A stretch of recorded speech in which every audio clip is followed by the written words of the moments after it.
Umar bin Khattab radhiyallahu anhu memerintahkannya untuk menaklukkan Hind, India.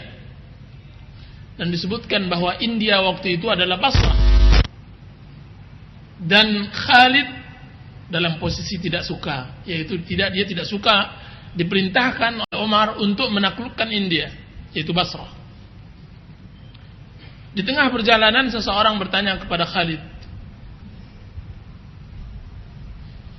"Wahai Amir, sesungguhnya fitnah telah muncul." Apa kata Abu Sulaiman, yaitu Khalid bin Walid? Tidak. Jika seandainya Umar masih hidup, maka fitnah belum muncul. Jadi masalah terbukanya fitnah sudah diketahui oleh semua para sahabat Rasulullah SAW bahwa pintu pemisah antara umat Islam dengan fitnah adalah Umar bin Khattab radhiyallahu anhu. Sebagaimana dalam hadis Hudzaifah. Selagi Umar masih hidup, maka fitnah masih terbatas, terkungkung di sebuah tempat, dan dia tidak akan memasuki kaum muslimin. Apa kata Khalid bin Walid? Jika seandainya dia telah muncul, maka kita berlindung kepada Allah Subhanahu wa taala untuk mendapatkan zaman tersebut. Itu kata Khalid bin Walid. Dan siapa Khalid bin Walid?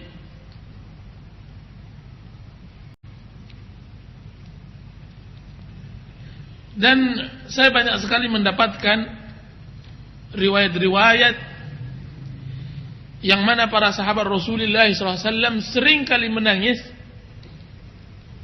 mendapatkan fitnah-fitnah setelah wafatnya Umar bin Khattab, sesuai dengan apa yang disebutkan oleh Rasulullah SAW. Di antaranya Anas bin Malik radhiyallahu anhu. Dan yang sangat luar biasanya Hudzaifah, yang mana Rasulullah SAW tempatkan semua rahasia fitnah di akhir zaman pada dirinya, pada Hudzaifah. Sebagaimana diriwayatkan oleh Imam Bukhari, suatu hari ketika Hudzaifah berada di Jar'ah, hari Jar'ah adalah hari yang mana orang-orang Kufah meminta gubernur kepada Umar bin Khattab radhiyallahu anhu agar digantikan dengan Abu Musa al-Asy'ari.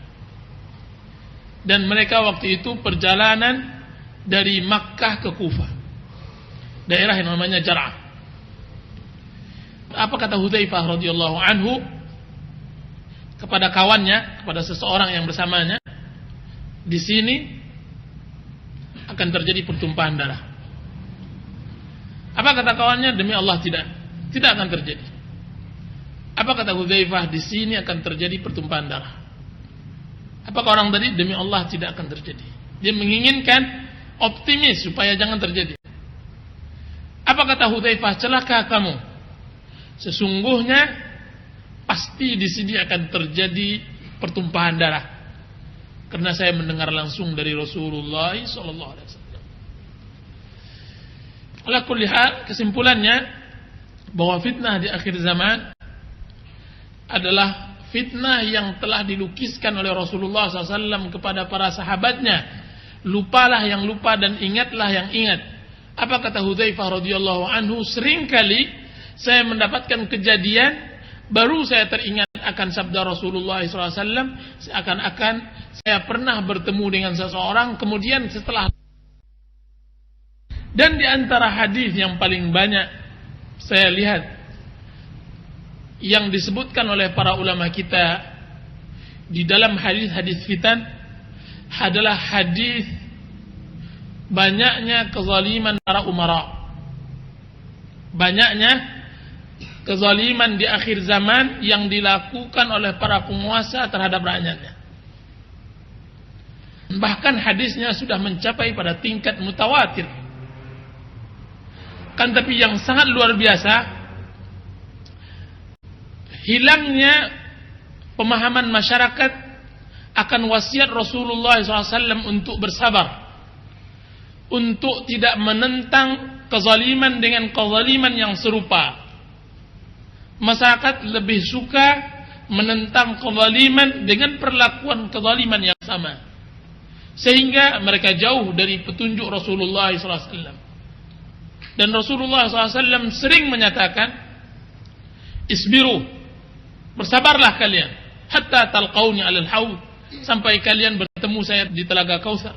Isbiru wa in darabu dhahraka wa akhadhu malak, bersabarlah kalian sekalipun mereka memukul punggungmu, mengambil hartamu, bersabarlah.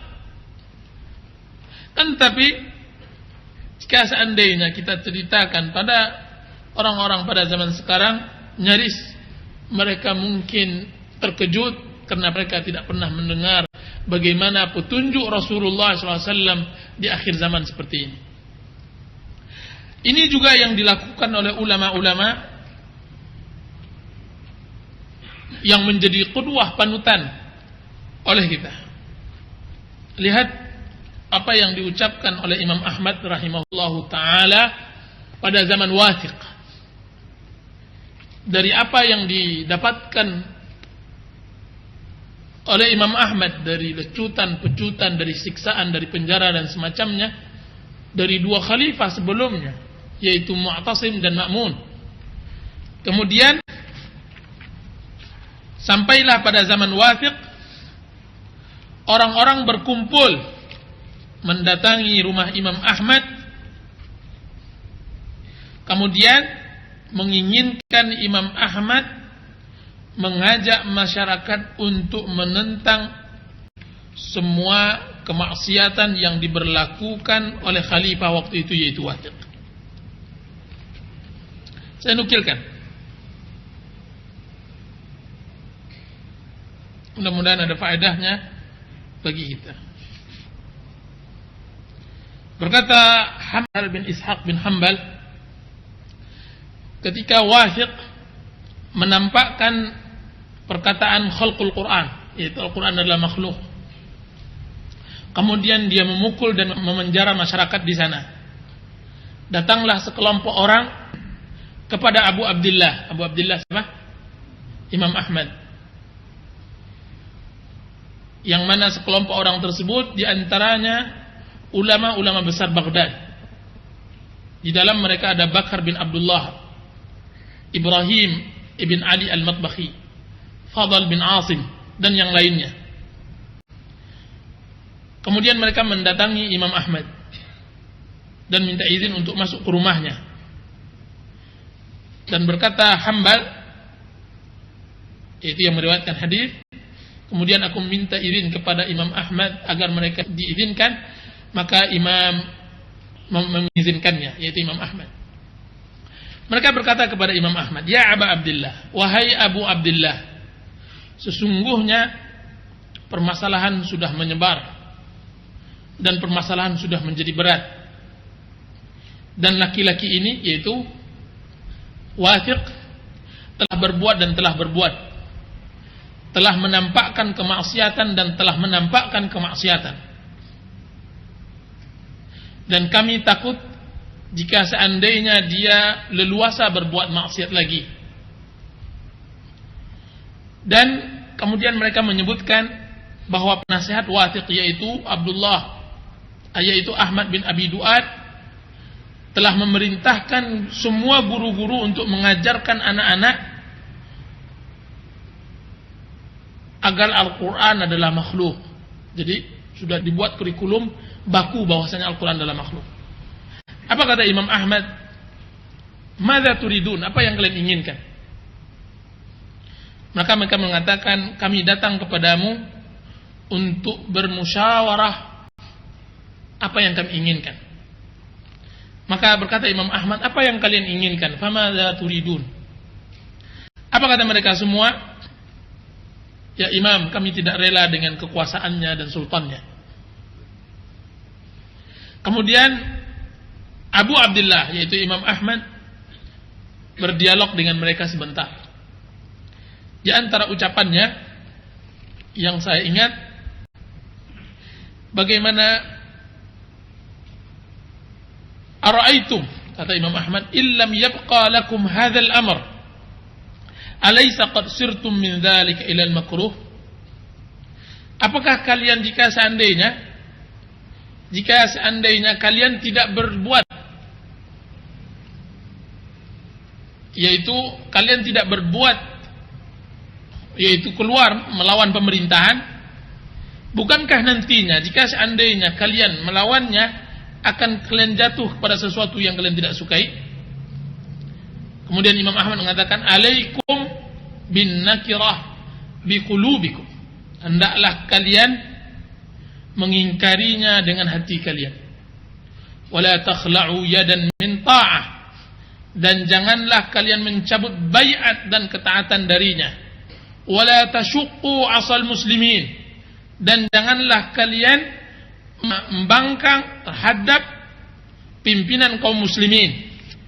Wala tasfiku dima'akum wala dima'al muslimina ma'akum, dan janganlah tumpahkan darah kalian bersama darah kaum muslimin bersama kalian. Lihatlah akibat dari keputusan kalian dan janganlah tergesa-gesa. Bersabarlah kalian sampai istirahat orang yang baik dan kalian istirahat dari orang yang buruk. Kemudian begitu Imam Ahmad mengatakan untuk bersabar. Kalau tidak, bagi Imam Ahmad cukup dia mengatakan untuk mengundang, menyuruh masyarakat untuk memberontak, maka memberontaklah masyarakat. Cukup beliau mengatakan dah berontak semuanya. Karena di tangan Imam Ahmad lah kendali rakyat semuanya, Ahlus Sunnati wal Jamaah pada zaman tersebut. Kemudian terjadilah dialog yang cukup panjang yang saya tidak hafal kata Hambal, dan berdalillah Abu Abdillah dengan dalil. Dan apa sebagian kata mereka, ya Imam, sesungguhnya kami takut nantinya terhadap anak-anak kami. Yaitu apa yang ditakutkan, bukan takut BBM, kan, tapi yang dia takutkan permasalahan khalqul Quran ini, akidah, kekufuran, bahaya. Yang kami takutkan ya Imam adalah masalah anak-anak kami. Jika seandainya mereka lahir nanti mereka tidak mengenal kecuali Al-Quran itu makhluk sampai mereka meyakininya. Kita taruhlah, kita paham. Kan tapi anak-anak, jika seandainya sudah diajarkan di kelas-kelas dan semacamnya. Apa berkata Abu Abdillah? Apa kata Imam Ahmad rahimahullah? Kalla, dengan keyakinan yang kuat dia mengatakan tidak, demi Allah, tidak. Innallaha azza wa jalla nasirun dinah. Sesungguhnya Allah Subhanahu wa taala dialah yang akan menolong agamanya. Wa inna hadzal amr lahu rabbun yansuruh. Sesungguhnya permasalahan ini dia memiliki Rabb, dia memiliki Allah yang akan membantunya, menolongnya. Wa innal Islam azizun mani'. Sesungguhnya Islam itu adalah yang mulia dan yang kuat. Tidak mudah untuk mengalahkan Islam karena Allah Subhanahu wa taala yang telah menjaminnya. Kemudian mereka keluar dari rumah Abu Abdillah yaitu Imam Ahmad, dan Imam Ahmad tidak menyetujui dari apa yang mereka azamkan sampai Allah Subhanahu wa taala membukakan kemudahan bagi umat dengan dijadikannya al-mutawakkil, yaitu setelah wathiq menjadi khalifah dan amirul mukminin bagi kaum muslimin. Coba lihat bagaimana seseorang alim as-salih jika seandainya dia mempergauli sebuah permasalahan umat dengan kesabaran, kecuali Allah Subhanahu wa taala gantikan kesusahan tadi menjadi kemudahan. Bahkan dari akidah Al-Quran itu makhluk sudah tidak ada lagi zamannya. Semuanya memahami apa yang dilakukan oleh Imam Ahmad rahimahullah ta'ala, yaitu bersabar. Dan jadilah aqidah Quran adalah kalamullah bukan makhluk menjadi aqidah Ahlus Sunnati wal Jamaah sampai zaman sekarang. Dan saya sebutkan sesungguhnya permasalahan fitnah di akhir zaman kadang-kadang memang tidak bisa dimasukkan dengan akal. Karena masalah pengangkatan dan masalah pengunduran, masalah kekayaan, miskinan adalah hak mutlak Allah Subhanahu wa taala. yang mana tidak ada tangan manusia masuk di dalamnya. Seorang muslim hendaknya benar-benar menjalankan petunjuk yang diberi petunjuk oleh Rasulullah SAW. Saya tunjukkan satu hadis yang sebenarnya bagi orang-orang aqlaniyun, orang-orang yang mendahulukan akal dari nas, akan menolak hadis ini. Padahal hadis ini ada di Sahih Al-Bukhari. Satu hari datang Abu Bakar radhiyallahu anhu kepada Rasulullah. Kemudian dia mengatakan, "Ya Rasulullah, sesungguhnya ketika saya datang ke hadapanmu ini, saya lalu di sebuah tempat di padang pasir, seseorang sedang sholat dengan khusyuknya." Apa kata Rasulullah? "Pergilah dan bunuh dia. Pergilah dan bunuh dia." Berangkatlah Abu Bakar sesuai dengan perintah Rasulullah SAW tadi. Kan tapi dilihatnya seseorang tadi dalam keadaan khusyuk, ibadahnya salat menghadap Allah Subhanahu wa taala. Rasulullah memerintahkan untuk membunuhnya, tidak tega hatinya untuk membunuhnya. Akhirnya dia berangkat dan bertemu dengan Rasulullah. Kemudian datang Umar. Kemudian Rasulullah SAW memerintahkan Umar untuk membunuhnya. "Pergilah wahai Umar, bunuh dia." Kemudian berangkat Umar radhiyallahu anhu. Dilihatnya seorang sedang salat dalam khusyuknya, tidak tega hatinya untuk melakukan pembunuhan tersebut. Akhirnya dia pulang, bertemu lagi dengan Rasulullah, dan datang Ali. Kemudian Rasulullah menyuruh Ali untuk membunuhnya. "Pergilah dan bunuh dia." Ketika itu Ali datang. Ali tidak menemukan orang itu lagi. Kembali Ali. Apa kata Rasulullah SAW kepada orang bertiga tadi? "Jika seandainya kalian bunuh dia, maka dia adalah awal fitnah dan akhirnya." Dia awal fitnah dan akhirnya. Menunjukkan jika seandainya seseorang tadi kalian bunuh, maka tidak ada fitnah di akhir zaman. Tidak seorang muslim tidak akan ditimpakan fitnah. Yang saya maksud fitnah umum yang ditakutkan oleh para sahabat Rasulullah SAW. Kalau tidak fitnah khusus, maka semua orang akan menimpanya. Tapi yang dimaksud oleh Rasulullah ini adalah fitnah umum. Coba bagaimana pengaruh seseorang dengan fitnah di akhir zaman yang begitu luar biasa. Apa kata Umar bin Khattab radhiyallahu anhu di dalam hadis sahih ketika dia berkumpul dengan para sahabatnya? "Ya, siapa di antara kalian yang mengetahui hadis tentang fitnah?" Maka berkata Hudzaifah, "Ana ya Amirul Mukminin, saya ya Amirul Mukminin." Apa kata Umar? "Hadithu fa innaka la rajulun jari'." Ceritakan dia, sesungguhnya engkau adalah orang yang sangat berani. Maka Hudzaifah berkata, "Sesungguhnya seseorang difitnah akan hartanya, akan keluarganya, akan anaknya, dan itu akan dikafaratkan, bisa ditutup fitnah tersebut dengan sedekah, dengan salat, dengan puasa dan semacamnya." Apa kata Umar? "Bukan itu yang aku maksud. Tapi yang aku maksud fitnah yang datang bagaikan gelombang lautan. Alladhi yamuju maujal bahr." Ini yang dimaksud oleh Umar bin Khattab adalah fitnah yang pada laki-laki tersebut. Dan di antara fitnah dia adalah fitnah penguasa-penguasa yang zalim yang memimpin kita.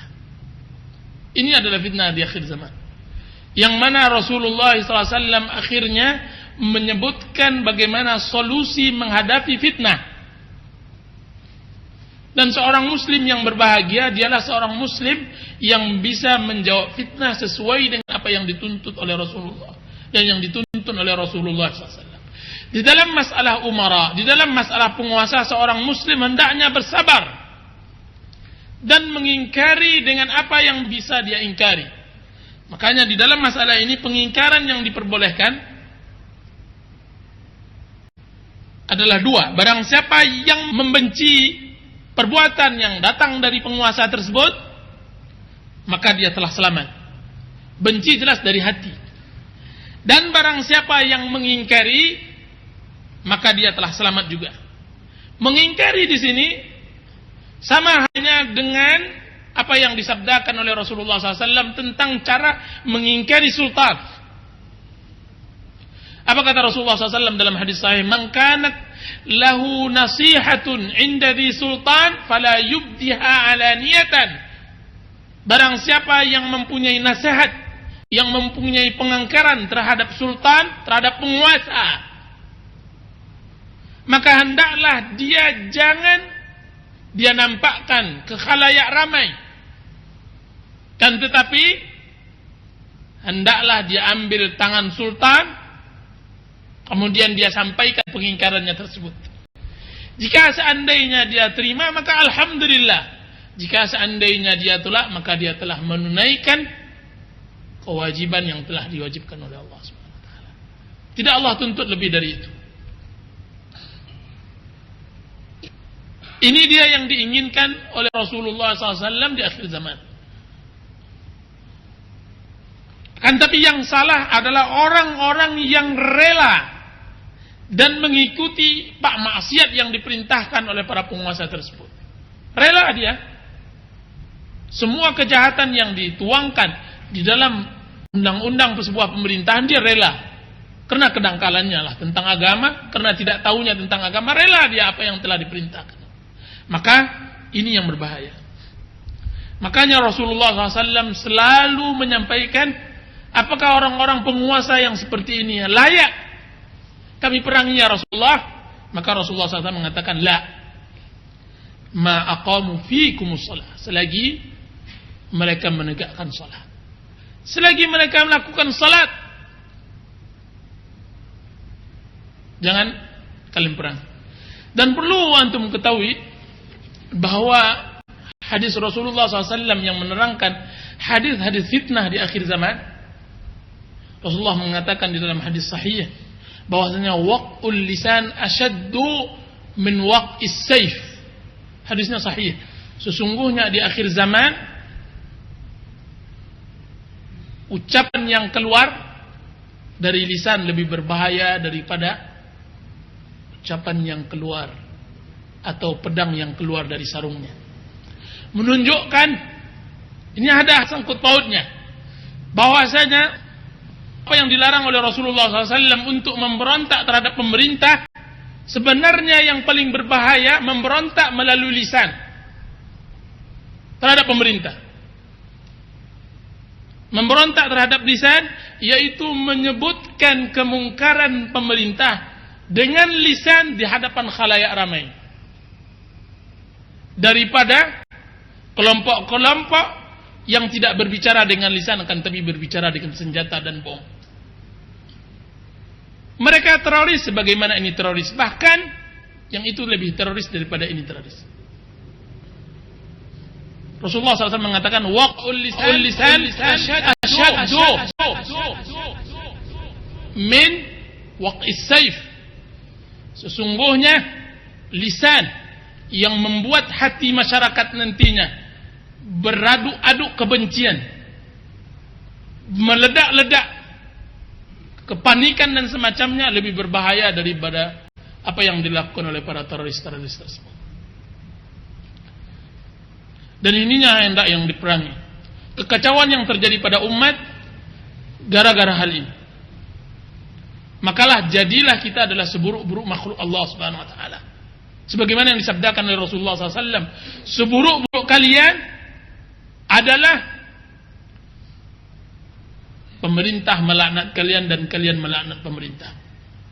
Dan sebaik-baik kalian, pemerintah menyayangi kalian dan kalian menyayangi pemerintah. Ya. Kita lanjutkan satu hadis lagi. An Ummul Mukminin Ummul Hakam Zainab binti Jahshin radhiyallahu anha anna an-nabiy sallallahu alaihi wasallam dakhala 'alaiha fazi'an yaqulu la ilaha illallah. Wailun lil arab min syarrin qad iqtarab. Futiha al-yawma min radmi ya'juj wa ma'juj la mithl hadhihi wa halaqa bi usbu'aihi al-ibham wallati taliha. Faqultu ya Rasulullah anahliku wa fina as-salihun? Qala na'am idza kathura al-khabath. Muttafaqun alaih. Dari Ummul Mukminin Ummul Hakam Zainab binti Jahsy radhiyallahu anha bahwa Nabi sallallahu alaihi wasallam pernah masuk ke rumah Zainab dengan penuh kecemasan seraya berkata, "Tidak ada ilah yang sebenarnya selain Allah. Celakalah bangsa Arab, karena kejahatan sudah semakin mendekat. Hari ini telah terbuka tirai bendungan Ya'juj dan Ma'juj sebesar lubang ini." Beliau mengangkat jarinya dengan jari telunjuk. Kemudian kutanyakan, "Wahai Rasulullah, apakah kita akan binasa sedang di tengah-tengah kita terdapat orang saleh?" Beliau menjawab, "Benar, jika kejahatan telah merajalela." Ini juga para ulama memasukkan hadis ini ke hadis fitan, hadis-hadis fitnah, dan sangat dianjurkan bagi seorang muslim membaca hadis fitan, bab fitan yang ditulis oleh Imam Bukhari di dalam sahihnya dan Imam Muslim di dalam sahihnya, Kitabul Fitan. Dan mudah-mudahan suatu saat bisa kita baca dan kita kaji tentang hadis-hadis fitan, sehingga kita benar-benar merasakan bahwa kita benar-benar di atas hadi dan petunjuk Rasulullah SAW, dan agar bertambah keimanan kita kepada sabda Rasulullah SAW. Hadis Zainab binti Jahsh menerangkan satu sisi tentang amar ma'ruf nahi munkar, yaitu anahliku wa fina salihun. Apakah kita binasa sedangkan di lingkungan kita ada orang saleh? Maka Nabi mengatakan, na'am idza kasural khabath. Benar jika seandainya keburukan sudah banyak. Di sini faedah bahwa keburukan khabath di sini terkhusus terhadap zina dan semua maksiat secara umum. Kan tapi Rasulullah SAW mengatakan ini na'am idza kasural khabath. Benar jika seandainya zina sudah banyak, maka datanglah azab Allah Subhanahu wa taala, sekalipun di dalamnya ada orang-orang saleh, orang-orang yang bertakwa. Dan faedah yang kedua, yaitu Rasulullah SAW menyebutkan di dalam hadis ini satu dari 6 tanda kiamat kubra, kiamat besar, yaitu tentang Ya'juj wa Ma'juj. Bahwa kita tahu bahwasanya di antara kiamat besar Ya'juj wa Ma'juj, Dajjal, Dukhan, asap, kan tapi bukan asap yang berapa hari yang lalu. Sudah itu dabah, hewan yang bisa berbicara. Kemudian longsor di Masyriq, di Maghrib, dan di Jaziratul Arab.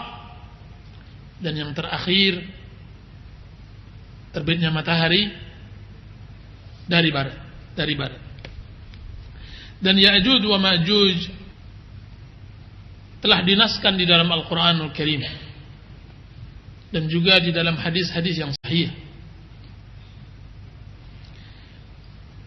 Dan sudah sering kali pertemuan antara Ya'juj wa Ma'juj dengan manusia.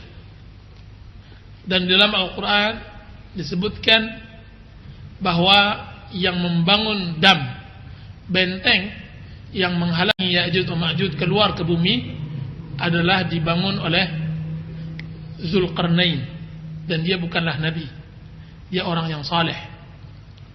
Kan tapi Zulkarnain bukanlah apa yang disebut oleh orang Alexander Al-Makduni, Misri. dia itu kafir. Kan tapi Dzulqarnain yang ini muslim.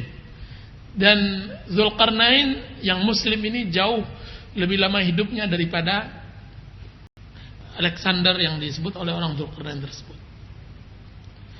Dan Ya'juj wa Ma'juj telah sepakat ahli sejarah bahwa dia adalah keturunan Nabi Adam alaihissalam. Bahkan dia keturunan dari Adam dan Hawa. Sebagian Israiliyat mengatakan bahwa dia adalah keturunan Adam bukan Hawa. Bahwasanya satu malam Adam bermimpi, kemudian maninya bercampur dengan tanah, jadilah Ya'juj wa Ma'juj. Dan ini tidak mempunyai asal. Kisah ini tidak mempunyai asal dan diingkari oleh semua ahli sejarah. Dan para ulama mengatakan bahwa Ya'juj wa Ma'juj adalah keturunan dari Yafith bin Nuh. Yafith bin Nuh. Kita mengetahui bahwasanya Nuh mempunyai 3 anak, yang mana ketiga ini akan mengeluarkan 3 kelompok besar dunia, suku dunia. Yafith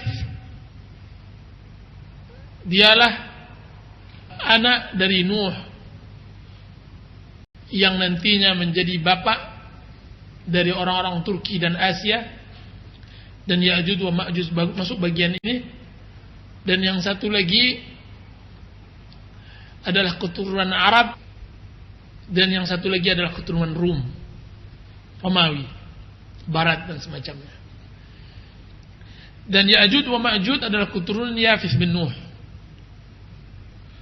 Kan tapi Ya'juj wa Ma'juj dilebihkan oleh Allah Subhanahu wa taala daripada manusia biasa. Disebutkan oleh Imam Bukhari bahwasanya Ya'juj wa Ma'juj tidaklah meninggal seorang dari mereka kecuali meninggalkan anak keturunannya lebih dari 1000 orang. Makanya di dalam hadis sahih bahwa keluarnya Ya'juj wa Ma'juj tidak ada manusia yang bisa menangkisnya dan menahannya. Dia disebutkan di dalam Al-Quran, wahum min kulli hadbin yansilun. Mereka setiap pelosok dan penjuru ketika pecah apa yang dibangun oleh Dzulqarnain tersebut, mereka pada setiap lembah mereka turun. Begitu banyaknya mereka, jumlah mereka, sehingga mereka sangat luar biasa. Sampai-sampai disebutkan dalam hadis sahih diriwayatkan oleh Imam Bukhari bahwa lautan Tabariyah itu Kaspia diminum oleh mereka semua dan akan kering. Dan itu yang dimaksud oleh Dajjal, bahwasanya pertemuannya dengan Tamimud Dari, dia menyatakan tentang lautan Tabariyah tersebut, bahwasanya apakah dia masih ada airnya atau tidak. Maka dia mengatakan masih. Maka dia mengatakan niscaya ketahuilah sebentar lagi akan kering, karena akan diminum oleh Ya'juj wa Ma'juj. Dan Ya'juj wa Ma'juj banyak sekali cerita tentang Israiliyat, tentang masalah dia. Intinya jelas bahwa sebagian kisahnya telah dibekukan di dalam Al-Quran dan juga di dalam sunnah Rasulullah SAW. Adalah Dzulqarnain, seorang raja yang digelar dengan Dzulqarnain. Dzulqarnain adalah orang yang mempunyai 2 tanduk, karena dia menguasai 2 tanduk dunia, yaitu tanduk Masyriq dan tanduk Maghrib. Menguasai Masyriq dan Maghrib. Mengeluh kepadanya sekelompok orang yang bertetangga dengan Ya'juj wa Ma'juj, bahwasanya Ya'juj wa Ma'juj merusak kehidupan mereka, merusak bumi. Maka mereka meminta supaya dijadikan pembatas antara mereka dengan Ya'juj. Dan di dalam Al-Quran tersebut, dalam surah Al-Kahfi yang kita selalu baca tersebut, yang agar selalu kita ingat kisahnya dan supaya kita lebih banyak beramal bahwasanya kita berada di penghujung zaman, bahwa mereka mempunyai bahasa sendiri. Maka Dzulqarnain lah yang hanya bisa menghadang mereka, kemudian mendesak mereka ke sebuah tempat yang dihalangi oleh dua gunung, dan antara dua gunung inilah Zulkarnain membuat benteng yang dibangun dari lelehan besi dan kuningan. Kemudian hingga apabila dia telah sampai di antara dua buah gunung, dia mendapati di hadapan kedua bukit itu suatu kaum yang hampir tidak mengerti pembicaraan. Mereka berkata, yaitu Zulkarnain, yaitu dia sampai dengan pasukannya. Ya. Hai Zulkarnain, sesungguhnya Ya'juj dan Ma'juj itu orang-orang yang membuat kerusakan di muka bumi. Maka dapatkah kami memberikan suatu pembayaran kepadamu supaya kamu membuat dinding antara kami dan mereka? Zulkarnain berkata, apa yang telah dikuasakan oleh Tuhanku kepadaku terhadapnya adalah lebih baik. Maka tolonglah aku dengan kekuatan manusia dan alat-alat, agar aku membuatkan dinding antara kamu dan mereka. Berilah aku potongan-potongan besi, hingga apabila besi telah sama rata dengan kedua puncak gunung itu, berkatalah Zulkarnain, tiuplah api itu. Hingga apabila besi itu sudah menjadi merah seperti api, dia pun berkata, berilah aku tembaga yang mendidih, agar kutuangkan ke atas besi panas itu. Maka mereka tidak bisa mendakinya, dan mereka tidak bisa pula melubanginya. Yaitu ya juga maju. Zulkarnain berkata, ini dinding adalah rahmat dari Tuhanku. Maka apabila sudah datang janji Tuhanku, dia akan menjadikannya hancur dulu, dan janji Tuhanku itu adalah benar. Begitu seorang muslim yang taat, semua keberkahan yang dibuat, semua keahlian yang mereka punya, mereka nisbatkan kepada Allah Subhanahu wa taala. Hada rahmatun min Rabbi. Wahai masyarakatku, ini adalah rahmat Allah Subhanahu wa taala yang didatangkan. Tidak yang sebagaimana yang diucapkan oleh Qarun, innama utituhu ala ilmin indi. Sesungguhnya aku mendapatkan harta ini dari ilmu yang aku peroleh, yang dari ilmu yang aku kembangkan. Jadi bedanya antara Zulkarnain yang saleh dengan Qarun yang taleh. Hada rahmatun min Rabbi. Dan coba lihat yang sangat luar biasa pembangunan yang dibangun oleh Zulkarnain, yang belum pernah dinding yang maha luas itu dibangun sampai zaman sekarang. Dibangun dengan besi dan semacamnya. Dan yang sangat luar biasa lagi, bahwasanya tinggi bangunan tersebut adalah setinggi gunung. Dan disebutkan oleh Ibnu Katsir bahwa sudah ada beberapa delegasi dikirim oleh Wathiq. Wathiq adalah khalifah yang ada pada zaman Imam Ahmad tadi yang kita bicarakan. Dia mengirim delegasi untuk mencari Sad Ya'juj wa Ma'juj ini, benteng yang dibangun oleh Zulkarnain Ya'juj wa Ma'juj. Maka perjalanan memakan 2 tahun. Mereka masuk dari pelosok ke pelosok, masuk dari negeri ke negeri. Maka mereka katakan bahwa mereka menemukan di sebuah daerah yang mana tempat tersebut benar-benar dibuat dari besi. Dan akan tapi Ibnu Katsir dalam riwayatnya beliau menafikan, karena apa yang mereka lihat itulah yang disebut daerah yang ada di Rusia sekarang, Turmuz, benteng besi, yang disebut benteng besi. Dan tapi yang dimaksud oleh Allah Subhanahu wa taala yang dibangun oleh Zulkarnain bukanlah itu.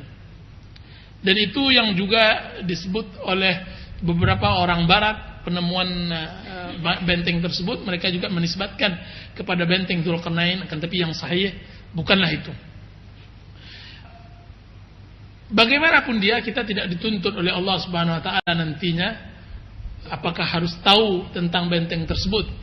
Kan tapi yang sudah kita ketahui bahwasanya benteng yang dibangun oleh Zulkarnain tersebut sudah pecah. Sebagaimana yang disebutkan dalam hadis ini, Nabi mengatakan wailun lil Arab min syarrin qad iqtarab. Celakalah bagi Arab dari kejahatan yang sudah mulai mendekat. Sesungguhnya telah berlobang dari bangunan tersebut sebesar ini. Dan yang sangat luar biasa lagi, masih ingat saya bahwasanya di Imam Bukhari bahwasanya seseorang dari sahabat Rasulullah telah melihat benteng tersebut. Apa kata dia? Ya Rasulullah, saya telah melihatnya. Apa kata Rasulullah? Apa yang engkau lihat? Maka dia terangkan bahwasanya saya melihat benteng berwarna merah. Kenapa merah? Karena dia dari kuningan merah. Apa kata Rasulullah SAW? Qad ra'aitahu. Berarti engkau telah melihatnya. Jadi dia telah melihatnya. Menunjukkan para sahabat radhiyallahu anhum telah melihat Dajjal, telah melihat Ya'juj wa Ma'juj, sekurang-kurangnya bentengnya.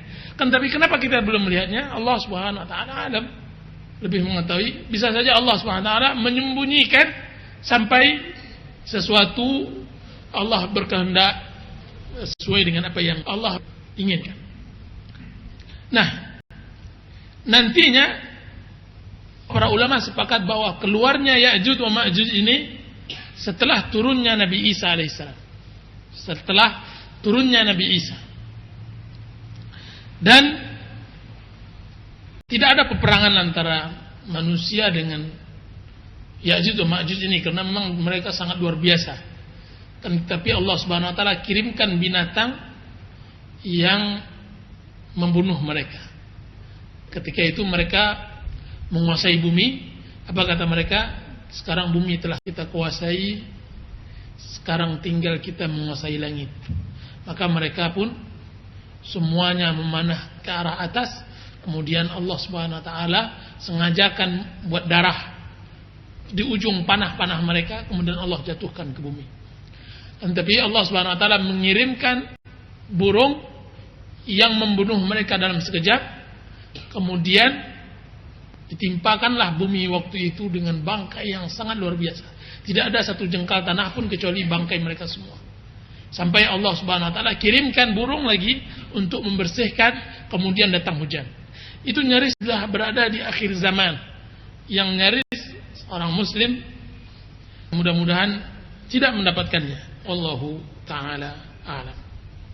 Dengan demikian kita cukupkan sampai di sini. Wassallallahu ala nabiyyina Muhammadin wa ala alihi wasallam. Wassalamualaikum warahmatullahi wabarakatuh. Pelaku maksiat adalah umum. Di dalamnya ada syirik, di dalamnya ada bid'ah, di dalamnya ada dosa besar dan yang lainnya. Di dalamnya dosa kecil. Di dalam amar ma'ruf nahi munkar itu harus dipahami satu kaidah dari 6 kaidah besar di dalam kaidah fiqhiyah, yaitu tentang kaidah maslahat dan mafsadah. Maslahat dan mafsadah. Dan ini harus dipahami benar-benar sehingga janganlah menjadi amar ma'ruf kita menjadi kebalikan dari apa yang kita inginkan. Ya, wallahu taala.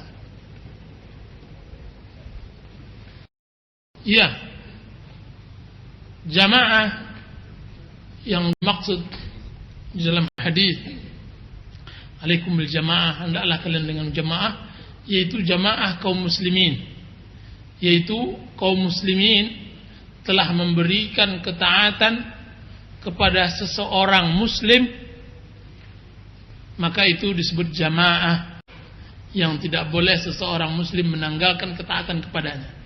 Sekalipun seseorang yang telah berkuasa tadi melakukan kezaliman, kemaksiatan,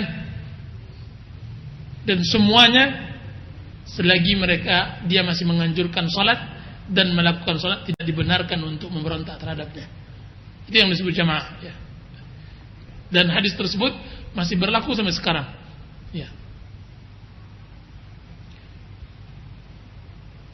Oh iya, pemimpin kita sekarang termasuk yang kita taati dalam kebaikan dan kita tidak taati dalam kemaksiatan.